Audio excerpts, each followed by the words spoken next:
최근 삼성이 향후 5년간 반도체, 바이오, 신성장 IT 등 미래 먹거리 분야에 450조 원을 투자한다는 소식입니다. 이 가운데 80%는 연구개발, 시설 투자 등을 통해 국내에 투자하고 아울러 청년 고용 확대를 위해 5년간 8만 명을 신규 채용하기로 했습니다. 업계에선 역대 위기 때마다 과감한 투자로 승부수를 던져온 삼성의 도전 정신이 다시 한번 발휘된 것으로 평가하고 있습니다. 24일 삼성은 역동적 혁신 성장을 위한 삼성의 미래 준비라는 제목으로 이러한 대규모 투자 계획을 발표했습니다. 삼성은 반도체, 바이오, 인공지능 및 차세대 통신과 같은 신성장 IT 등 미래 신사업에 향후 5년간 관계사와 함께 450조 원을 투자하기로 했는데요.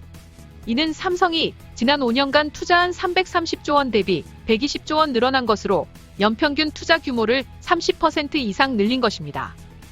총 투자액 450조 원 가운데 80%인 360조 원은 국내 투자액이며 지난 5년간 국내 투자액 250조 원보다 110조 원 증가한 금액입니다.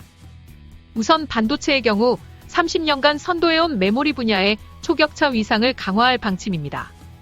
이를 위해 신소재 신구조에 대한 연구개발을 강화하고 첨단 극자회선 기술을 조기에 도입하는 등 첨단 기술을 선제적으로 적용하기로 했습니다.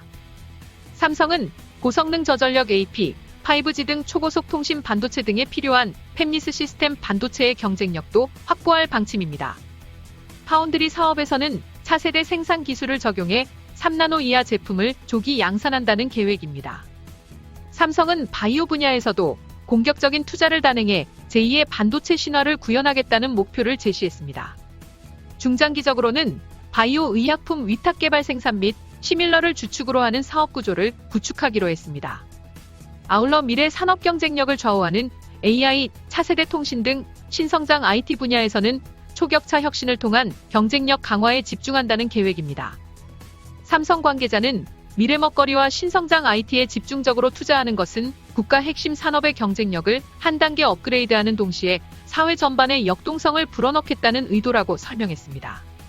이어서 그는 삼성의 파운드리 사업이 세계 1위로 성장할 경우 삼성전자보다 큰 기업이 국내에 추가로 생기는 것과 비슷한 경제적 효과가 있다면서 경제안보 측면에서도 반도체 바이오 공급망을 국내에 두는 것은 수치로 표현되는 그 이상의 전략적 의미가 있다고 강조했습니다.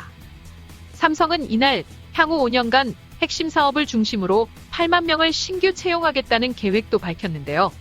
삼성은 최근 몇 년간 조 단위의 투자 계획을 잇따라 발표해왔습니다. 지난해 8월에는 코로나19 이후 미래 준비를 위해 3년간 240조 원을 투자하겠다고 발표했고 2019년 4월에는 2030년까지 133조 원을 투자해 파운드리 분야에서 세계 1위로 도약하겠다는 청사진도 제시했습니다. 지금까지 시청해주셔서 감사합니다. 구독하기, 좋아요 많이 눌러주시고요. 댓글도 많이 남겨주시면 감사하겠습니다.